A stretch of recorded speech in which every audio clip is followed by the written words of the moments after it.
Hola familia, hoy vamos a hablar de energía nuclear. Vamos a ver conceptos como defecto de masa, energía de enlace, estabilidad nuclear y veremos las reacciones de fisión y de fusión y dejaremos para otro día las leyes de la desintegración radiactiva y los diferentes tipos de radiaciones. Este vídeo está pensado para segundo de bachillerato. Vamos allá.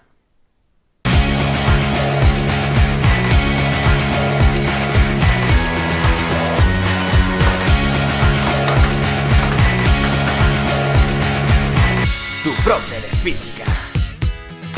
¡Ricky! Bueno, como decía, vamos a hablar de energía nuclear. Nucelar. La palabra es nucelar. No, Homer. Energía nuclear. Energía nuclear. Eso. Bueno, como decía, energía nuclear. La palabra nuclear viene de núcleo. Se llama energía nuclear porque la energía proviene del núcleo. Si nosotros nos fijamos en un núcleo de un átomo cualquiera, pongamos por ejemplo helio, y nos fijamos en la masa que tiene ese helio, ese núcleo de helio, y luego por otro lado nos fijamos en la masa que tiene cada una de las partículas que forman parte del núcleo, es decir, 2 protones y 2 neutrones, el caso del helio 4, digamos, el helio normal y corriente, bueno, pues resulta que la suma de los protones, los 2 protones y los 2 neutrones no coinciden con la masa del helio. What the fuck? A esta diferencia de masa se le denomina defecto de masa y se escribe como delta dm, como estáis viendo en pantalla, y se calcula de la siguiente manera.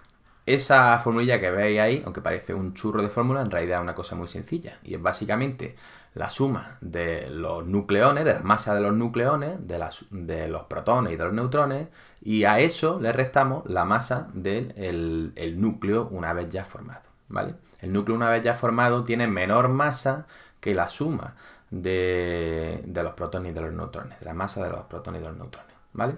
¿Cómo puede ser esto? Bueno, pues resulta que para unirse el núcleo, estos protones y estos neutrones tienen que estar enganchados, tienen que estar unidos de alguna manera. Eso lo hacen mediante unas fuerzas que se denominan fuerzas nucleares fuertes.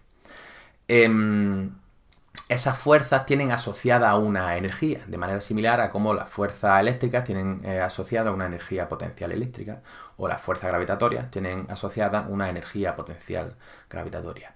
Bueno, pues estas fuerzas nucleares fuertes tienen asociada una energía, que sería la energía nuclear en este caso. Y es debido precisamente a esa pérdida de masa. En 1905, Albert Einstein, más conocido en Andalucía como Einstein, publicó su teoría de la relatividad especial, donde nos decía, entre otras muchas cosas, que hay una equivalencia entre masa y energía. Algo así como que podríamos considerar la masa como una forma más de energía. De tal manera que cuando los protones y los neutrones se unen para dar lugar a un núcleo de un átomo, liberan energía. Esa energía que se libera repercute en una pérdida de masa.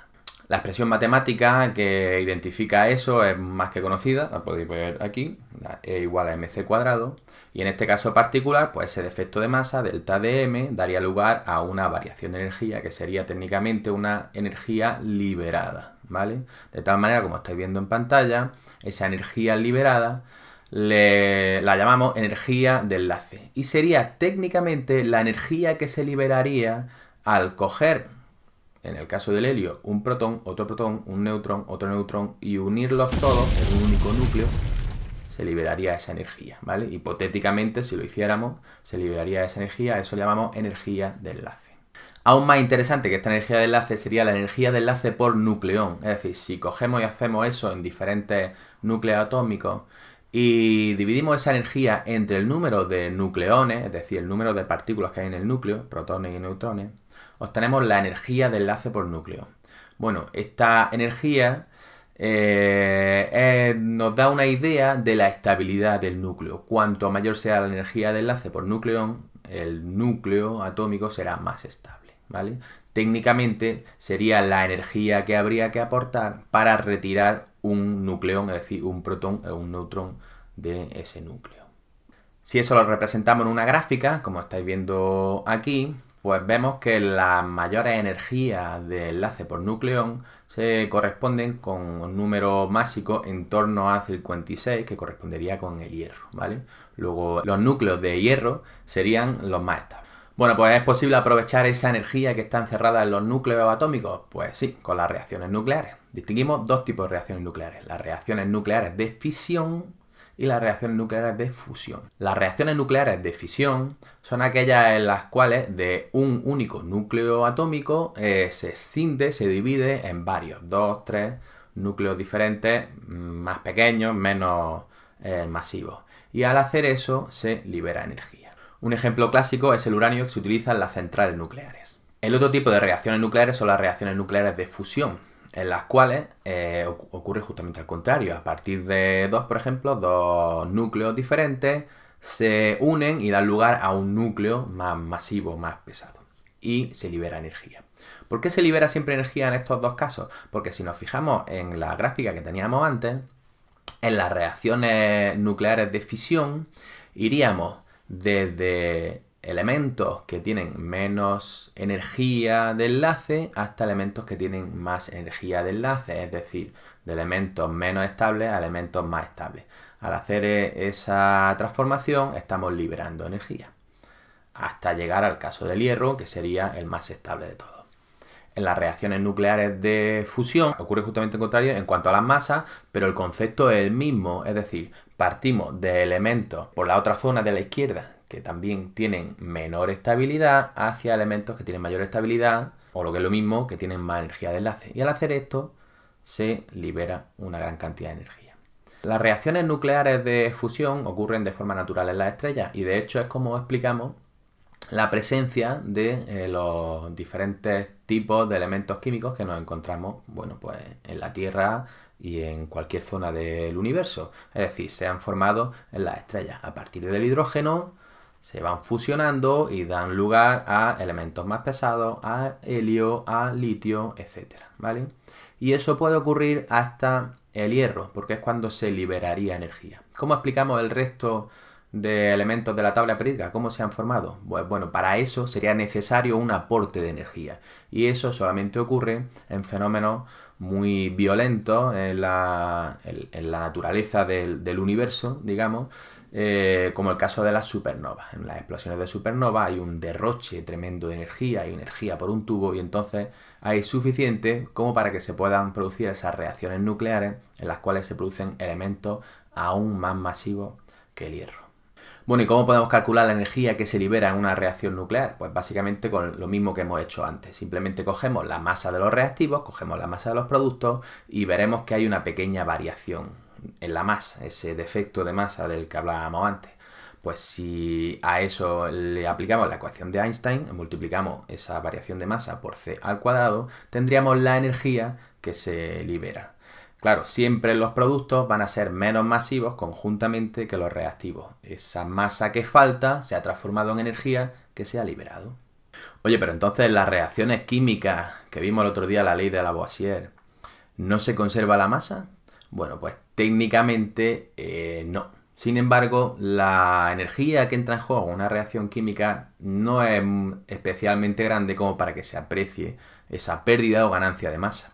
Técnicamente, en una reacción exotérmica se perdería masa. La masa de los productos sería más pequeña que la masa de los reactivos.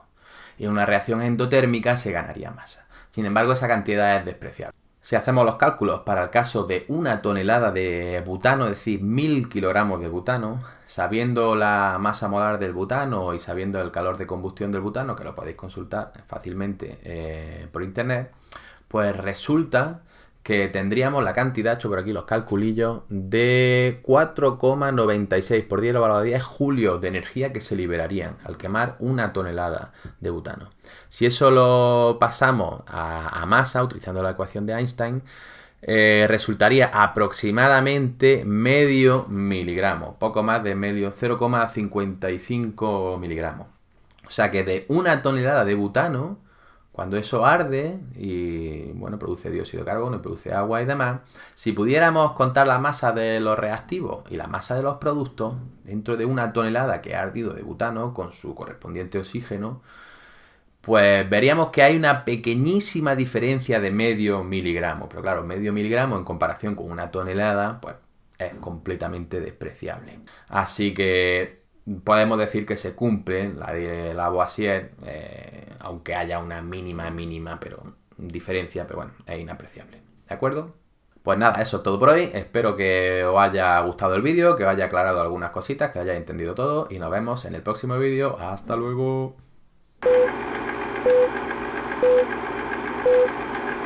Luego el hierro sería los núcleos de hierro. Nucelar, la palabra es nucelar. La diferencia entre la masa de la suma de... Perdón. La diferencia entre la suma de las masas de los nucleones, es decir, de protones y de los neutrones, con la masa del núcleo... Es que mal lo estoy explicando, Esto es 4,963 por 10 a la 12.